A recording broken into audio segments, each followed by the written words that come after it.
ahí ya, ¿verdad?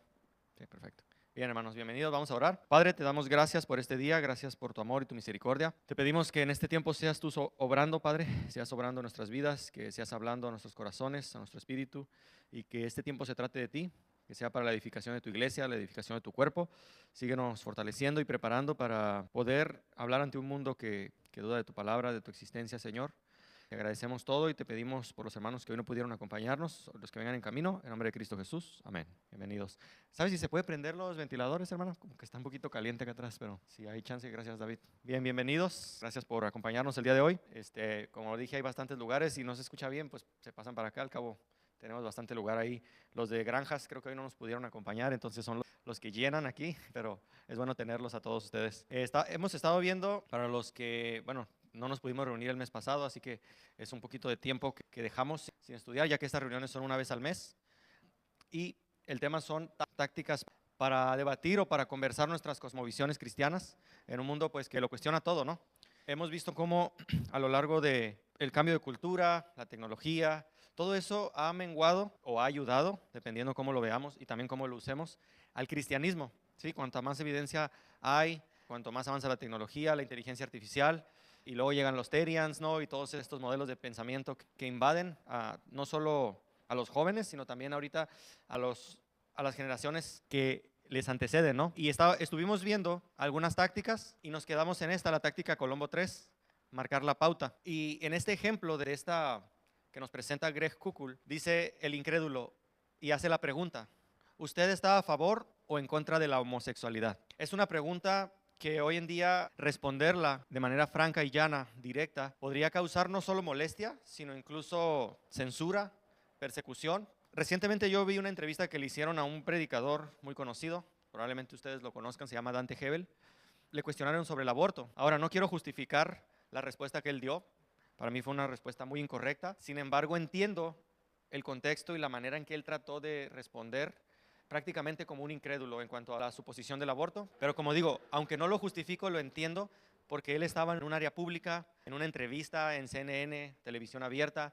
Los nervios siempre pueden traicionar. Desde aquí uno podría decir, yo diría esto y aquello, pero estando en una posición en la cual puedes sonar de una manera troglodita, como ven al cristianismo muchas personas, pues él respondió como respondería un político, ¿no? Un político habla y generalmente no dicen nada. Si ves en el discurso al final, muchos de ellos no se entiende lo que realmente quisieron decir. Y me recuerda mucho a una película que tiene Cantinflas que se llama Primer Ministro, no sé si la hayan visto, pero se pone a hablar, pero al final no dice nada. Bueno, como cristianos ante esta pregunta difícil que alguna vez nos van a hacer o que alguna vez vamos a tener que responder, ¿usted está a favor o en contra de la homosexualidad? Y es la pregunta que nos queremos plantear hoy en este ejemplo, ¿no? Porque podemos responder, ¿sabes qué? Sí estoy de acuerdo.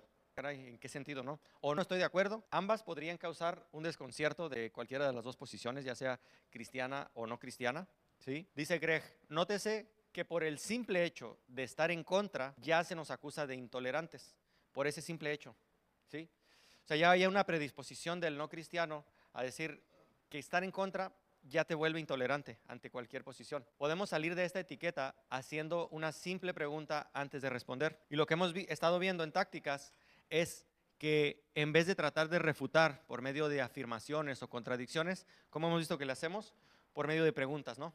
Y esa sería la táctica Colombo. Antes de aventurarnos a responder y decir no estoy de acuerdo con el matrimonio homosexual o no estoy de acuerdo con la homosexualidad, vean la táctica que nos enseña Greg y dice, me está usted haciendo una pregunta muy personal. No me importa responder, pero antes de hacerlo, quiero saber si es seguro expresar mi punto de vista o si se considera usted una persona tolerante o intolerante. Vean que no está contradiciendo, no está cayendo en contradicción, pero está usando la táctica Colombo de preguntar en vez de afirmar. Adelante, no se preocupen. Y la pregunta es, ¿está regresándole la carga de la prueba a la persona? Le está diciendo, ¿se considera usted una persona tolerante o intolerante?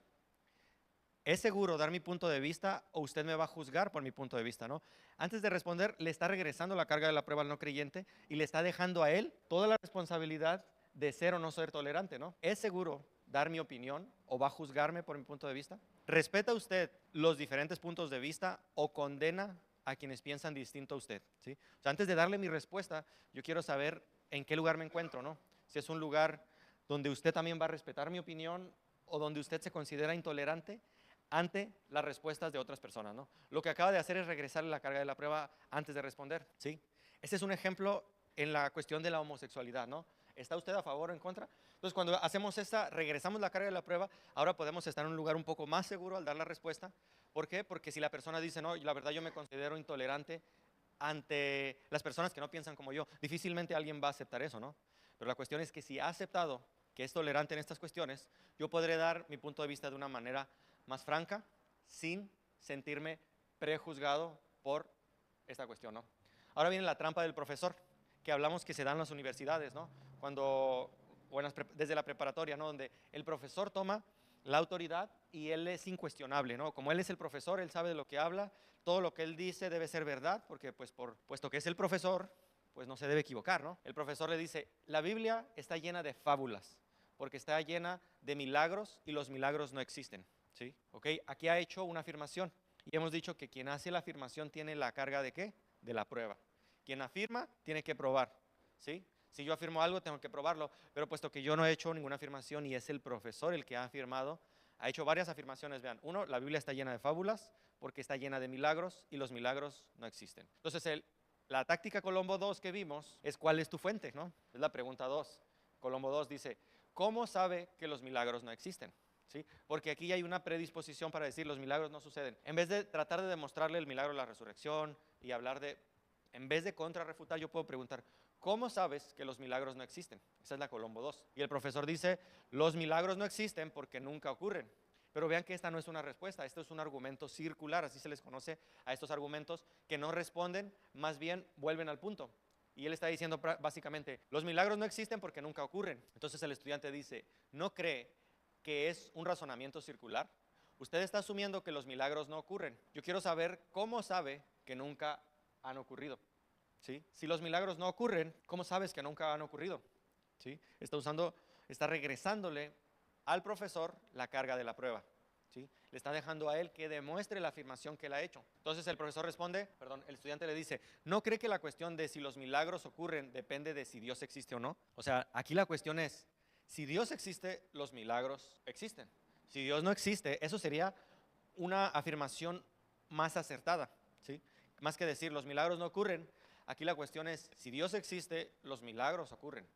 Si Dios existe, los milagros pueden suceder, porque si Dios fue capaz de crear el universo, sería pan comido para él hacer una mujer virgen que quede embarazada o resucitar a alguien de entre los muertos. Todo depende de esta cuestión. Entonces, como cristianos, estos son solo algunos ejemplos de cómo usar la táctica Colombo, pero no estamos adentrándonos ahorita en el tema, aunque la cuestión de los milagros también es una cuestión muy interesante en la Biblia, que como creyentes tampoco nos aceptamos cualquier milagro, entre comillas, que vemos, ¿no? Hay muchos milagros que se salen de lo bíblico y que nosotros decimos, lo siento, no puedo creer en eso porque la teología me dice que Dios no actúa de esta manera, ¿no? Pero esto ya entraría en una cuestión un poco más certera. Dice, ¿no cree que para demostrar que los milagros no existen, primero se debe demostrar que Dios no existe y viceversa? ¿Sí? O sea, para yo negar los milagros, tendría que sí o sí primero probar la no existencia de Dios. ¿Sí? Queremos entonces analizar los argumentos del no creyente desde una manera como lo hemos estado abordando. Estos fueron algunos ejemplos, una manera sencilla pero certera, donde no tratamos de, como digo, contradecir, sino más bien preguntar para entender pues lo que se nos ha dicho. El personaje que aparece ahí es por eso se llama Colombo, es el detective Colombo, ¿no? Que pues él llegaba a la escena del crimen haciéndose pasar por tonto, si lo quieren ver, haciéndose pasar por alguien que no sabe, no tiene idea de lo que está sucediendo, pero por medio de preguntas resolvía los casos, ¿no? Y hemos visto algunas de estas tácticas, ¿no? Que algunas de ellas son, ¿a qué se refiere cuando dice tal cosa, ¿no? Déjeme ver si entendí bien lo que usted me está diciendo. Lo que usted me está diciendo es, y empezar a abordarlo de una manera indirecta, llegar a poder contraargumentar sin la necesidad de entrar en un conflicto directo, ¿no? Entonces, Colombo 4 sería perfeccionar nuestro Colombo, que es lo que hemos estado viendo las clases pasadas. Esto sería solo como un breve síntesis, ¿no? La práctica hace el maestro, dice Colombo. Antes del encuentro puedes anticipar lo que podría suceder y después de la conversación puedes reflexionar sobre lo que ha sucedido. En cualquier caso, siempre podemos aprender o mejorar. Es decir, si yo voy a visitar a un primo, a un tío, o voy a tener una conversación con un no creyente sobre un tema que va en contra de mi cosmovisión, pues desde antes yo podría anticipar, poder preparar algunos apuntes sobre lo que pudiera suceder en ese encuentro, pero también después de entrar en esa conversación, podría reflexionar sobre lo que sucedió en dicha conversación. En cualquiera de los casos, dice Greg, se puede practicar la respuesta que se te ocurra para estar mejorando y estar mejor preparado la siguiente vez. Las tres capacidades del embajador son conocimiento, ¿sí? Como cristianos y como embajadores de Cristo, las tres capacidades que tenemos son conocimiento, es decir, una mente informada, informarnos, estarnos capacitando, preparando; sabiduría, que la Biblia dice, el que tenga falta de sabiduría, pídala a Dios, ¿no? El cual no, pues no se la va a negar a nadie. Pero esta cuestión de sabiduría nos referimos a tener también un método hábil, a ser hábiles en nuestra metodología. El método científico no fue desarrollado por ateos. La metodología en gran manera se la debe al cristianismo. De hecho, no sé si han escuchado, los metodistas les llamaban así, y es una iglesia que hasta el día de hoy existe, ¿no? Por ser muy metódicos en su manera de aprender, de enseñar, de tomar notas, de comer, de manera burlesca. O sea, ellos no dijeron somos los metodistas, no. En las universidades se burlaban de ellos y les dijeron, los bautizaron como metodistas, pero de una manera burlesca, por su manera, valga la redundancia, tan metódica de actuar. Entonces, es parte de la sabiduría. Y el tercero es el carácter, ¿sí? Tener modales atractivos en el sentido de poder llevar una conversación, ¿sí?, con el no creyente sin necesidad de caer en un conflicto directo, ¿no? Ahora, ¿cómo salir de esas situaciones aparatosas, ¿no?, donde algunas veces, por más que tratemos de evitar el conflicto, va a ser inevitable, ¿sí? Toda persona que tiene una creencia, sea cual sea, que sea cristiana, que sea mormón, que sea testigo de Jehová, incluso los ateos también tienen una creencia, y es que Dios no existe. Cualquiera que sea el caso, todos creemos que nuestras creencias son las correctas. ¿Y por qué creemos eso? Pues porque si no creyéramos que nuestras creencias son las correctas, simplemente no las creeríamos. Y por eso es que muchos cristianos abandonan su fe cuando se dan cuenta que no tienen motivos suficientes para creer en la cosmovisión que creen, sea que Cristo resucitó, que Dios existe, que Dios le levantó de los muertos, ¿sí? No creeríamos lo que creemos si no tuviéramos suficiente evidencia para creer que nuestras creencias son correctas. Si las personas no pensaran que sus creencias son correctas, pues simplemente no las tendrían. Entonces les digo, hay personas que pasan mucho tiempo en el cristianismo sin siquiera estar seguros de su fe, y en un momento dado, donde hay un conflicto de fe interno, o abrazan la fe más profundamente o la abandonan por completo, ¿sí? Creerían otra cosa y pensarían que eso es verdad. Y la forma más rápida de manejar un ataque personal es señalarlo por medio de una pregunta, ¿no? Dice Greg, cuando estamos en una conversación y alguien no solo ataca nuestra fe, sino también nos ataca de manera directa, de manera personal. Cuando alguien se dirige negativamente hacia tu persona, en lugar de tu argumento, podrías preguntarle. Su respuesta me deja un poco confuso. Aunque esté usted en lo cierto en cuanto a mi carácter, ¿podría explicarme qué tiene que ver esto con el asunto que estamos tratando?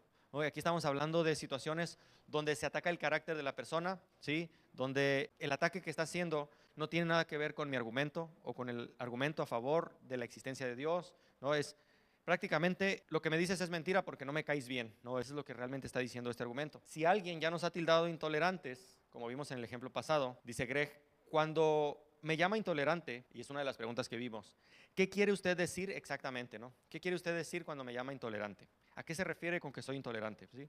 Porque hoy en día simplemente no estar de acuerdo con una postura, pues ya vuelve intolerante al creyente, ¿sí? Y podría ser algo como esto. Un ejemplo de esto sería, ¿es usted un intolerante? ¿Puede decirme lo que quiere decir con esa palabra? Vea, de nuevo, son preguntas, no es una contraargumentación, está preguntando a qué se refiere. ¿Qué razón tiene usted para considerarme intolerante? Bueno, está claro que usted cree tener razón y que cualquiera que se muestre en desacuerdo con su cosmovisión cristiana, según usted, está equivocado. Continúa la conversación. Sin duda, dice el creyente, creo que mis puntos de vista son correctos y es posible que esté equivocado, pero en este caso no lo creo. Pero, ¿y usted? Parece estar en desacuerdo conmigo. ¿Cree usted que sus puntos de vista son los correctos? Vean, de nuevo está regresando la carga de la prueba al que ha cuestionado la cosmovisión. Podrían entonces intentar esquivar este reto con la excusa. Pienso que mis opiniones son correctas para mí, que es lo que normalmente se dice hoy en día, ¿no? Si el cristianismo funciona para ti está bien, pero no necesariamente por eso es verdad. Para mí funciona el budismo, para mí funciona la New Age. Lo que funcione para ti está bien, pero eso no significa que es verdad. Solo significa que está bien para ti, que funciona para ti en tu contexto, ¿sí? Estás intentando imponer tus criterios a los demás y yo no, dice el no creyente. Eso es Dice Greg, lo que yo llamo el baile posmoderno, porque creo que desde el punto de vista, del punto de vista intelectual, no está siendo sincero. Y la razón por la que otra persona está hablando contigo es para corregirte. O sea, a fin de cuentas, está cayendo en lo mismo que acaba de criticar. ¿Sí? Porque en el momento que me dice, usted no debería decirle a la gente qué creer, adivina qué, él te está diciendo lo que tú deberías creer, ¿verdad? Y lo que tú deberías creer es que no deberías decirle a la gente lo que debería creer. Paradójicamente, en el mundo posmoderno que niega y que dice que el cristianismo debería guardarse en el bolsillo debajo de un puente, porque fuera de eso sería tratar de imponer nuestra cosmovisión. Paradójicamente, cuando nos dicen eso, están ellos tratando de imponer su cosmovisión sobre nosotros, ¿sí? Cree que deberías adaptar esta opinión más tolerante en lugar de la arrogante e intolerante que mantienes, dice. Quiere hacerte cambiar de opinión porque cree que lo que él cree es lo correcto y lo que tú crees está equivocado. Es exactamente lo mismo que lleva su acusación de intolerancia hacia ti. Entonces es una manera de regresar la carga de la prueba, demostrando que realmente nadie de nosotros podemos decir que somos neutros. Sí, eso hay que entenderlo. El ateísmo tampoco es neutro. El ateísmo tiene que partir de una preconcepción de algo que él ya ha aceptado y es que Dios no existe. ¿Sí? Entonces, sí, yo también creo que tengo razón, pero a diferencia de usted, yo no soy intolerante, dice el no creyente. Eso es lo que me confunde, dice el cristiano. ¿Por qué? Cuando yo creo que tengo razón, soy un intolerante, pero cuando usted lo cree, no hay problema. Déjeme saber qué es lo que estoy pasando por alto. Naturalmente, no eres tú el que está pasando algo por alto, sino tu interlocutor, ¿no? Y por medio de estas preguntas podemos entender qué es lo que, o podemos ayudarle a entender qué es lo que se le está pasando por alto. De repente la persona puede incurrir incluso en los insultos, usando calificativos como intolerancia, ¿sí? Que sería lo mismo que llamarte feo. Es decir, no tiene nada que ver con el argumento, ¿sí? Si soy intolerante o no, eso no tiene que ver con lo que estamos conversando, ¿sí? Ninguna de las dos cosas le ayudará a comprender los méritos de alguna idea que pueden estar debatiendo, ¿sí? Entonces, de nuevo, el secreto de la táctica que nos menciona este libro es usar preguntas para cuestionar las ideas de mi interlocutor, ¿sí? Esa es la clave. Y de hecho ha sido la clave no de este siglo, sino de los filósofos griegos, antes de Cristo, después de Cristo. Para ser un buen filósofo solamente hay que hacer buenas preguntas, ¿sí? Solamente de eso se trata básicamente la filosofía. Y Pablo mismo cuando iba y contraargumentaba, si ustedes lo ven, él también usaba estas preguntas para cuestionar, ¿sí? Cuando tienes una clara comprensión de lo que piensa tu interlocutor y por qué lo piensa, puedes servirte de estas preguntas para exponer sutilmente una debilidad o una fisura para sacar a luz determinadas dificultades o problemas que detectas en su punto de vista. Entonces, hacer preguntas nos ayuda a comprender mejor lo que cree, pero no solo lo que cree, sino por qué lo cree, ¿sí? Muchas personas sabemos qué es lo que creen y sabemos que no creen en Dios o que rechazan a Dios.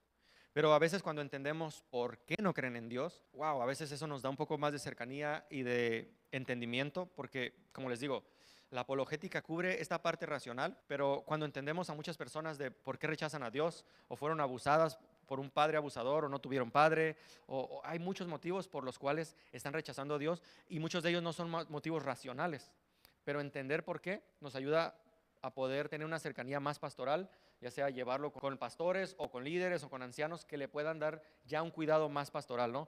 Pero eso nos puede ayudar a entender muy bien cómo es que vamos a abordar este tema, ¿no? Entonces, aprende a admitir cuando no lo sabes. ¿Cómo salir de esa situación donde no sabes la respuesta, no sabes qué responder? Dice, cuando tu oponente haya respondido a todas tus preguntas y no sabes qué responder o cómo refutar, di estas palabras mágicas.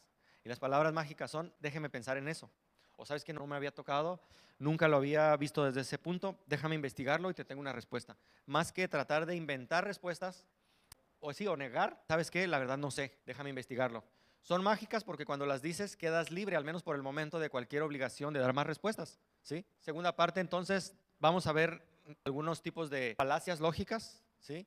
Donde Greg lo menciona como encontrar fisuras, es como encontrar grietas en la armadura de la persona, que nos pueden ayudar a tener un poco más de cercanía. Esta es la segunda parte de tácticas que veremos, donde explicaremos cómo muchas de las afirmaciones de los incrédulos son falsas o se contradicen entre sí, ¿sí? Hay algunas de estas contradicciones que cuando ustedes las vean incluso van a escuchar después discursos